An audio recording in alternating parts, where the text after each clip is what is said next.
So there is a pretty big pet peeve I have with people right now, and well, if you haven't noticed, a while ago I had put up a photo on a few platforms and showed literally a laptop that was at Walmart that literally was destroyed. The screen was done.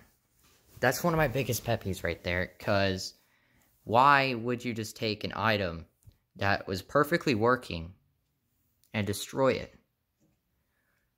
Instead, I took my BFF 8 HP and just tossed it across the room at the farthest speed I could throw it. Like, no.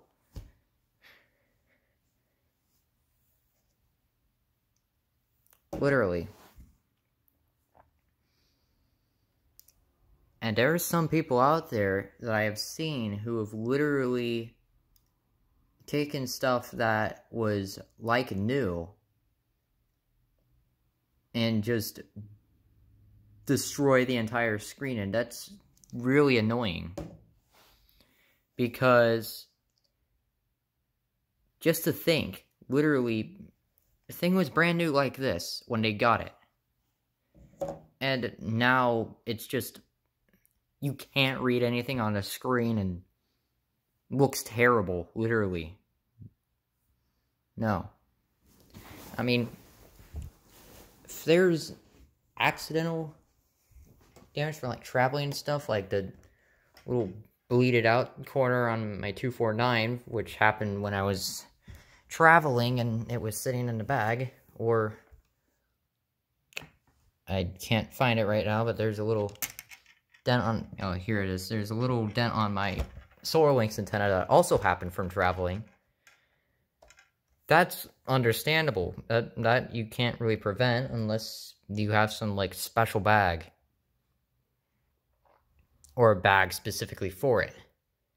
But if you take the item and intentionally snap off the antenna or destroy the inside screen or break the entire frickin' thing because you wanted to get inside of it, like, no.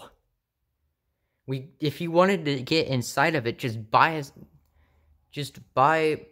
a screwdriver kit and unscrew it and get the snaps and stuff open, like what I did with my VTech V9162. You don't need to break the entire casing and the screen and everything just to get inside of it and then have to probably throw it away later on because you can't do anything with it anymore.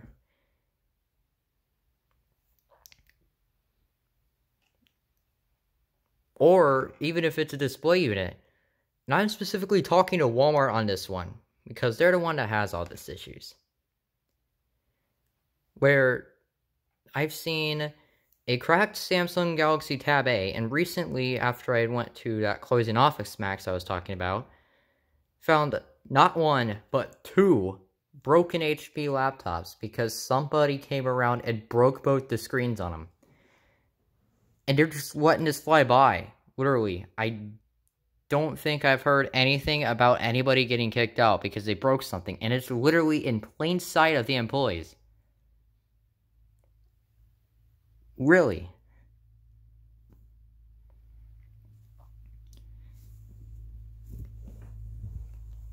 Just, I get if it's not intentional, as I said before, where you're like traveling and your antenna holder that you can put it in when the thing's completely inside, if it broke off like what happened with my 250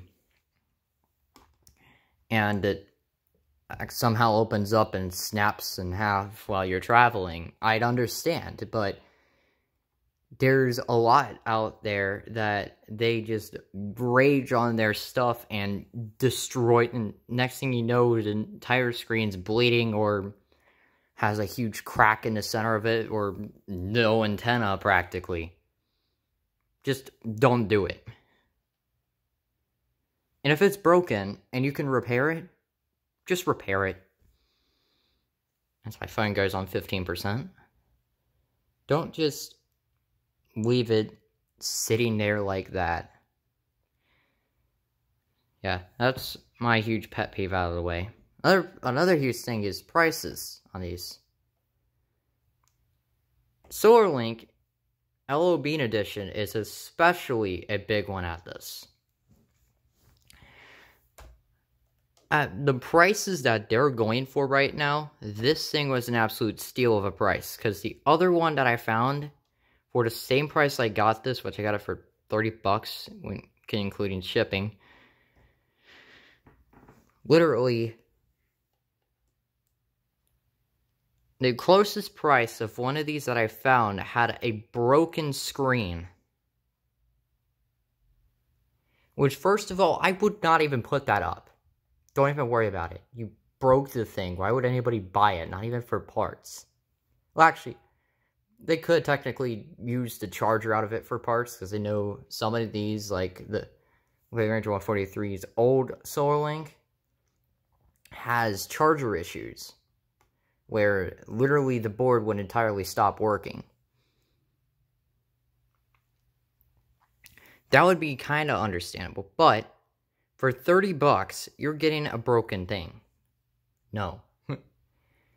But yeah, these things right now are going for 120 to 160 bucks.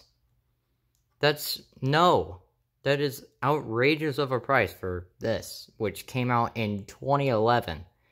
I get it's a limited edition, but really the only thing that is different between the LO Bean and the normal version is the coloring of the case, and it has an LO Bean badge on it. That does not make it $100 more. It ain't like the difference between the Eton Elite Field and the Eton Field BT Grundig Edition.